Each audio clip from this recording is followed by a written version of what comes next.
going to be a story time in my pajamas while I curl my hair. I've already done this video.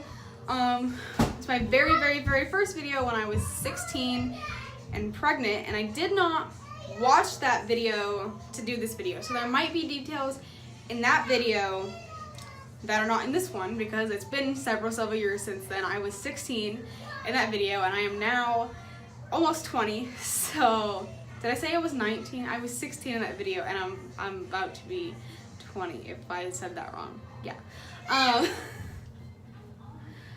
But I thought I would retell it in my hindsight. This is what I feel about it now. This is, you know, hindsight's 2020.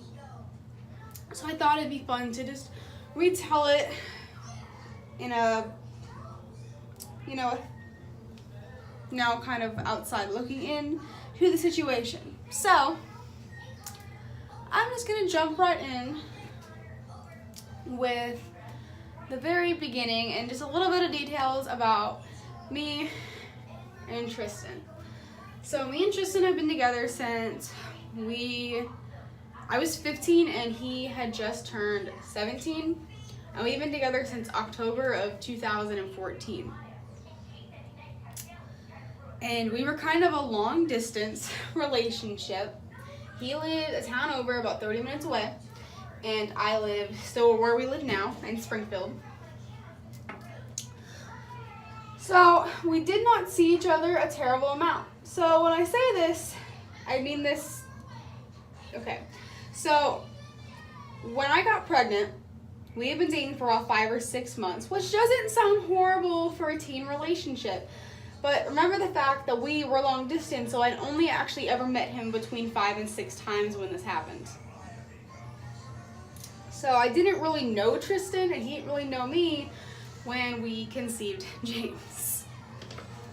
Which, looking back, actually kind of makes me cringe. It's like, wow, I hope my daughter doesn't make the choices I do. But, so I know it was the end of March when he was conceived, and my period was due April 12th or 13th. And I wasn't like super worried about my period being late because it was either right on time or I was about 2 days off. So when I was initially late, Tristan, just the way that he is, he just stresses so like incredibly about everything.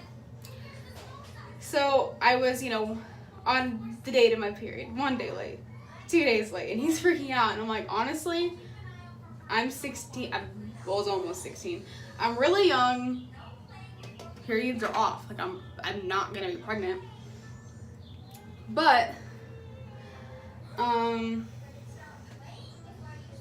a week goes by, and I still am in denial that I'm pregnant and I'm having pregnancy symptoms because I had the worst morning sickness with James and I missed a lot of school and ended up actually getting kind of kicked out because of it. So about a week later, I had a pregnancy test in our hall closet, and it was kind of an old one. I don't know if it was expired or not when I took it, but on a Tuesday morning before school, I snuck in the bathroom and took it. And, you know, so I got a phone call in the middle of that clip. So what I was saying was, I was 15 when I took this test. I understood that like 2 lines is, you know, you're pregnant, and then 1 line is, I could read directions. But I didn't know what I know now, that it doesn't matter if the line is really faint, it still means that you're pregnant. So it was positive, but the line was really faint. And maybe it was that I was just in like extreme denial that there was 2 lines. So I just kind of was like, oh no, I'm definitely not pregnant. Nope, gonna go to school and pretend it's not happening. And I didn't even tell Tristan that I took that test. Never told him. I told him later, but during this happening, I didn't tell him that I took that test. Because he was honestly so stressed, and I just didn't want to make it worse. So, another week passes, more pregnancy symptoms. This was a horrible time for Tristan because he was pretty much the only thing he would talk about is, what if you're pregnant? What if you're pregnant? Oh my God, what are we gonna do? He wanted me to have an abortion. I wouldn't have the abortion. obviously I now have a 3-year-old, which he loves now. Obviously, you love your kids, even if at the time when you're finding out you're pregnant, it's scary. But another week passes, my 16th birthday comes around, I'm eating my cake with my mom, and I'm like, I'm probably pregnant, and we're just gonna celebrate my birthday like I'm not. And then another week passes. At this point, I'm missing school. By the time this ends, I've probably missed an entire month of school. I only went to school maybe 1 day a week at this point. I was failing all my classes because of how I couldn't go to school because my morning sickness was so bad. As soon as I would walk into a cafeteria, I would throw up. So another week passes, and it's the first weekend of May in 2015. And I wasn't planning to tell my mom for another week. I wanted to give it one more week because I'm a procrastinator. And it was Saturday, it was the first weekend, and I had really, really bad cramps. These cramps preceded my whole pregnancy with James. Don't touch, very hot. And, but I, being 16 and not really knowing anything about pregnancy and just going off Google, I thought I was gonna have an ectopic pregnancy. So I was like, I should probably go tell my mom, so if I need to go to the hospital, I can go to the hospital. So we got home that night, we were sitting at the table. I'm not gonna go into super detail of the story because you can go watch my other video and see the actual details of the story. But basically, I very nervously told her that I was pregnant, and she thought I was joking pretty much. Didn't believe me, tried to convince me that there was no way I was pregnant. I told her I had already taken a test and it pretty much looks positive. She kind of had a breakdown, not really like a full-on like angry breakdown, but she told me she didn't want to even look at me, and she went to her room and went to bed, and I'm pretty sure she cried. So the next morning, Sunday, I'm up and I'm like getting ready for church. I'm like really nervous because I'm like waiting for this explosion to come out of my mom. She just walks into the kitchen and makes her morning tea like nothing happened the night before. An hour goes by and she's like, okay, very calmly, she's like, okay, this is what we're gonna do. We're gonna go to church and we're gonna go have lunch with your grandparents, and then we're gonna go buy a pregnancy test and you're gonna take it. So we did all that. Why? Nope, bye, Pickens. Bye. No, I'm not saying bye yet. Later? Later. Later, bye. Skipping some details, obviously that test was positive. My mom at this point was like, it is what it is. We'll all get through it. I went to school that Monday. I missed school 1,000 interruptions later, but what I was saying was, so the Tuesday after that, I didn't end up going to school.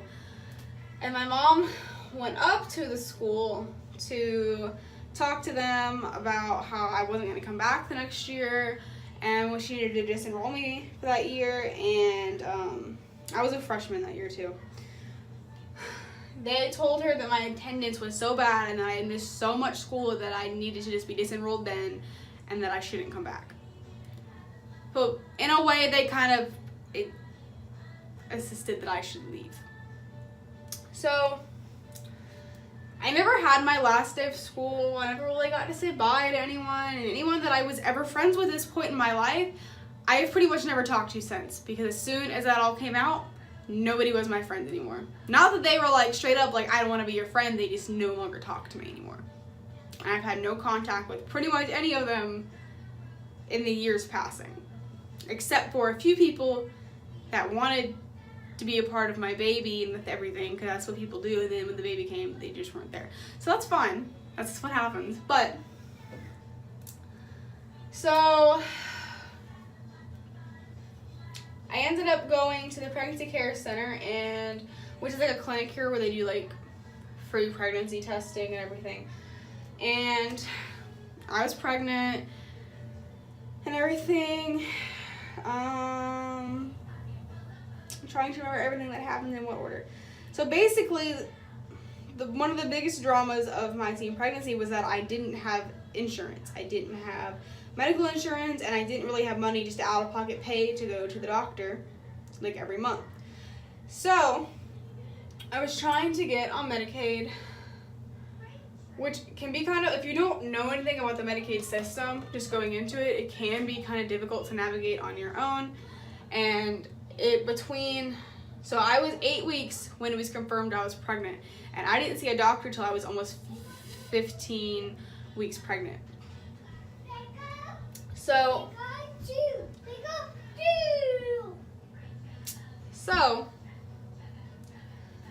I ended up, after many weeks of back and forth with the state, different social workers, and different caseworkers, I ended up actually being able to get on TEP Medicaid so I could go see a doctor. So I finally saw a doctor when I was about 14, almost 15 weeks pregnant. This nurse practitioner was really genuinely rude to me because I was 16 and pregnant, and she was very clear how she felt about me being 16 and pregnant. And I never had to see her again because I think she left the practice. I never saw her after that or in any of my other pregnancies, which I still use that doctor's office for. And I don't even think her name's on like their list of providers, so I don't even think she's still there. But she was incredibly rude to me.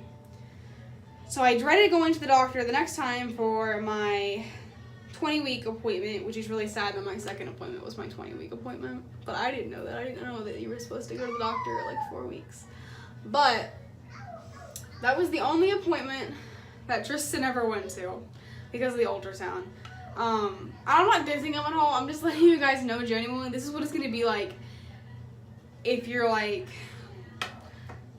There are some teen girls that think if they get pregnant, the dude is going to stay and everything's going to be happy, and if he does stay, things are going to be happy. The thing is, majority of the time, he's not going to stay, and if he does stay, he's not going to be helpful. Tristan came to one appointment, and only because I begged him to go because we were finding out the gender of this appointment. And if you don't already know, because you haven't seen him in the video, it was a boy. And he's 3 now. But, he never went to another appointment or anything, because that's just usually how it goes with teen dads, so you know. I'm not dissing him, it's just how I'm being very real about what this time was like for us.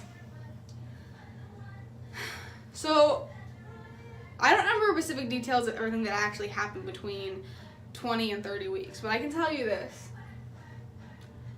I wasn't in school, I had no friends. My only contact with anyone was with my mom or with Tristan. And at this point, any contact I had with Tristan, it was pretty much like he avoided me. He didn't really want to talk to me or really see me. And if he did talk to me, it was really just him being blatantly mean to me. And nobody would talk to me about anything that didn't have anything to do with my situation. And it was never like, congratulations, you know, motherhood, babies, this or that. It was, wow, you're 16 and pregnant. That's so horrible. That's so shameful. So all of my contact was actually pretty negative. And I think that like really went into how depressed I was in this time. I'm not going to go into extreme detail of the actual worst part of this, because I feel like it goes better into a different video for next week. So next week, if you want to hear about depression and mental illness and suicidal thoughts and pregnancy, you're going to hear about it next time. But that was probably one of the most depressed times in my life. There were times, pretty much without going into extreme detail, I was really sad. I cried constantly. I think I've never hated myself more in my life than I hated myself in that 20 to 30 week period. That was the absolute worst time of my life. I don't really think it had anything to do with hormones of pregnancy. I think it had to do with the circumstances around my pregnancy and the way that people treated me and the relationship I had with Tristan. Getting towards the end of 20 weeks, 29 to 30 weeks is when I made that actual video of when I was 16 and pregnant. That's when I actually made that video around that time. And just based off like memory, I think I just didn't have anything going on in my life at this time. Because basically I wasn't in school or anything. My whole day was just me watching TV by myself, lonely for like months. So going into between like 30 weeks and when I had James. So I don't know the actual order that all of these events happened in. I just know they happened all around the same time. So I know somewhere towards the end. So basically I had ultrasounds at every single doctor's appointment I ever had with James. And me being very young, I didn't realize that that wasn't like a normal thing. I thought everybody had ultrasounds at every appointment. Like, why wouldn't you? You're having a baby. But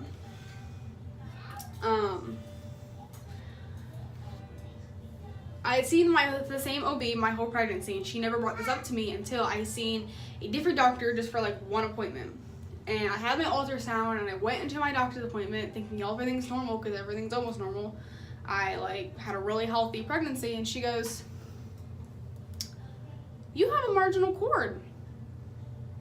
I was like, "I don't know what you're talking about." So basically, the reason I always ultrasound was because I had a marginal cord, and a marginal cord is and I explained this in my other video too.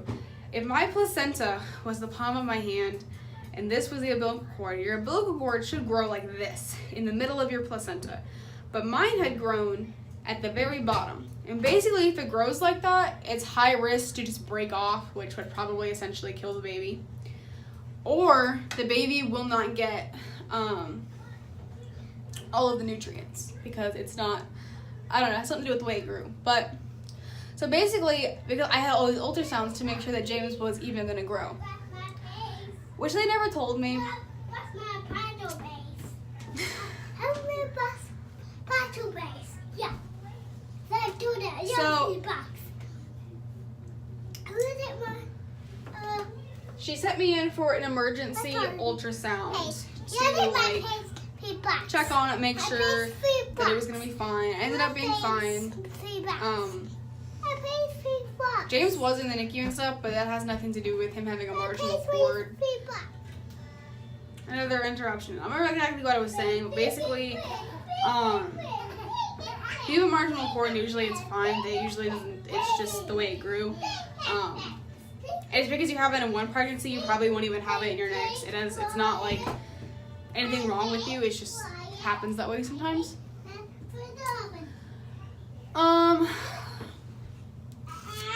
Also at that time, so I know it was the end of October and the beginning of November when this happened. So I was gonna get my GED initially when I dropped out of high school, but you have to, in the state I live in, you have to be 17 to enroll in the program. And I was only 16, so they declined me.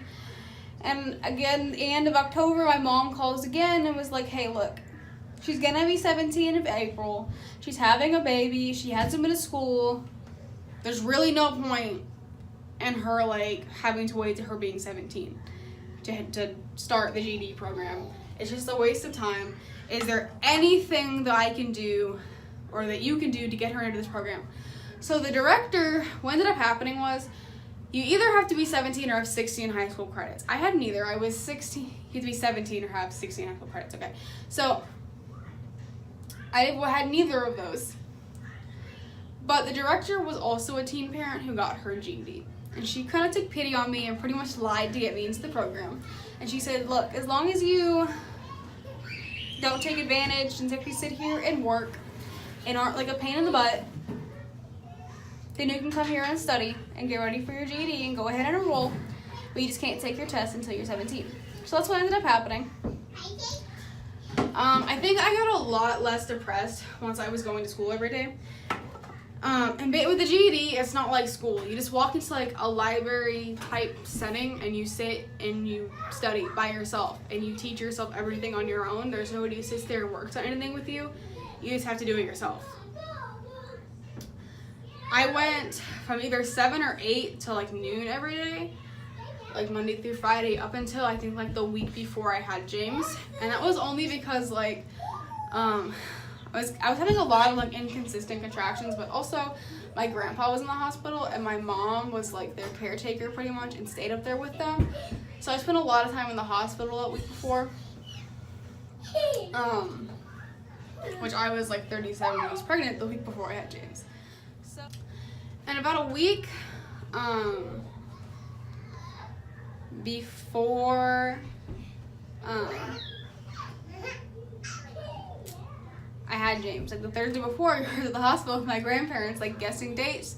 He'd be bored, not realizing that literally over the weekend on that Monday, I would go into labor. I skipped something too. Something that also happened at this time, I was around all of this, is, so James's name has always been James since before I had a positive pregnancy test. The one thing that Tristan did say was that if we were gonna have if I was pregnant and we were gonna have a boy, he wanted to name him James because the month before we conceived James, his grandfather had passed away, and he was very close to him. So it meant a lot to him to name him after him. But I have a brother named James, I have uncles named James, and I have a lot of personal reasons I really just didn't want to name him that. Kind of like a name association type thing. But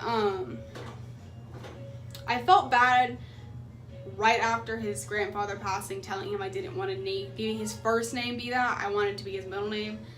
So after some time had passed, I told him, like, look, what if we use it as his middle name? And it caused a huge fight for probably like a week and a half. We fought over his name. Obviously his name is James. It is what it is. But it was a huge fight between us.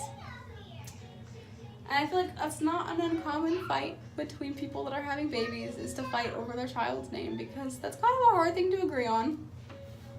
It's fine now. He totally is a James. That's okay. But honestly, my pregnancy was so melodramatic. There was nothing in it that really ever happened. Besides, like, the thing that I really don't want to talk about in this video, because I'm going to talk about it in a different video. Nothing really happened. The biggest issue I had in my pregnancy was depression. But I'm going to say this, though. Having gone through all the depression and suicidal thoughts that I went through being 16 and pregnant, well, I feel like when you're pregnant and you're 16, you watch a lot of these videos, so I'm going to say it like this. If you're 16 and pregnant, or a teenager and pregnant, or very young, or there's just a lot of shame and hurt around your pregnancy, there's going to come a time when it's not going to be about that anymore. When your whole life isn't going to revolve around that one single circumstance of your life. People will stop mentioning to you, you won't be so-and-so, the teen mom, or so-and-so who's 16 and pregnant. People move on. Other girls get pregnant. Other things happen. And honestly, being 16 and pregnant isn't the biggest deal. Like, there will come a point in your life very soon after you have that baby where it just doesn't matter anymore. And you're not going to feel like every day of your life is going to be like, I'm a teen mom. You're just a mom at that point. Nobody cares. I think a lot of the reason teen pregnancy is so dramatic, especially, revolving around other teens, is because people want to be where all that drama is and be circulated around it, because, that's what teenagers do. And once all that's over, nobody cares anymore. Other people get pregnant and things move on. And I promise there will come a point in your life where nobody cares anymore. And you're not going to care anymore. And your whole life isn't going to revolve around this one significant thing that happened in your life. Like, I think nowadays, like, we're getting into a time in a generation, especially with social media and everything being so out in the open. Teen pregnancy is so common. And the thing is, it always has been really common. Like, it's always been a thing. But now that we have, like, Facebook and Instagram, it's just more out in the open. Teen pregnancy rates are probably just as high as they always have been. But you're not the first girl to get pregnant at 16, and you won't be the last, and it really isn't that bad. Because just like any other mom, you're gonna raise a baby. You're gonna do the exact same stuff that a 30-year-old mom would. You're gonna get up at night and feed a baby and change diapers and get pooped and spit up on for like a year. And take a child to school and sports and everything. You're gonna do the exact same crap that anybody else would if they were an adult, okay? There's absolutely no reason for it to be this like really horrible thing. The only issue you're gonna have is like maybe it might take you a little longer to get something done than it would take somebody else your age. Like, you may not get to start college at the same time that somebody else got to start college, or you might graduate school just a year later, or you might get your license a couple years after you normally would. Like, I didn't get my license until I was like 19. I just bought my first car yesterday and I'm almost 20. And there's nothing wrong with that. I mean, I graduated 2 years. You might do things faster than other people. Your circumstances don't have to define you, even if other people make your whole world about your circumstances.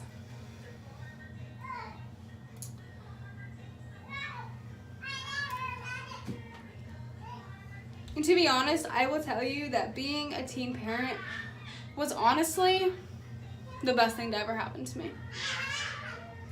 And some people may watch this as an adult or something and be like, why would you say that? Because you're just gonna make more teen girls want to have a baby. So when I say that, I do not mean it in a condoning way to go out and do that. I mean it like, I totally curled this the wrong direction, but it's okay.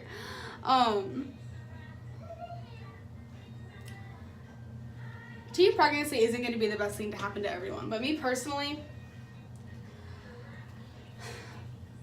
I wasn't going to make it through high school, guys. Like, I'll talk about this in a different video, but I have a lot of mental illness issues. I had a lot of social issues, and my mental illness issues really peaked around the time that I turned 18, where I would have been a junior in high school, and I probably would have had to have dropped out because of it. I wouldn't have made it in high school anyway, so maybe getting my GED was inevitable. I was on a really bad path in life, so to be honest, me getting pregnant at 16 was the best thing that could have happened to me, because it forced me to change my perspective, change myself, become a better person. And to be honest, if I had never got pregnant with James, I might have ended up in juvie at some point. I just wasn't on a good road.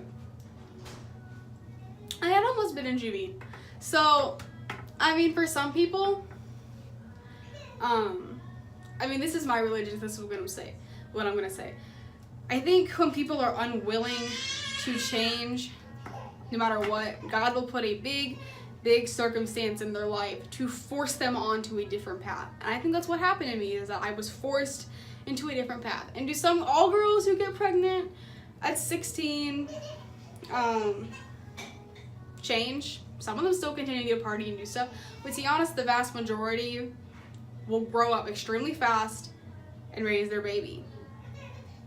There's such a bad stigma around being a teen parent that doesn't need to be there. Because anyone I know a lot of teen moms who has a baby, they don't go out and party. They don't go out and do that kind of stuff. They go to work and go to school and they come home and they raise their kids like any other mom would.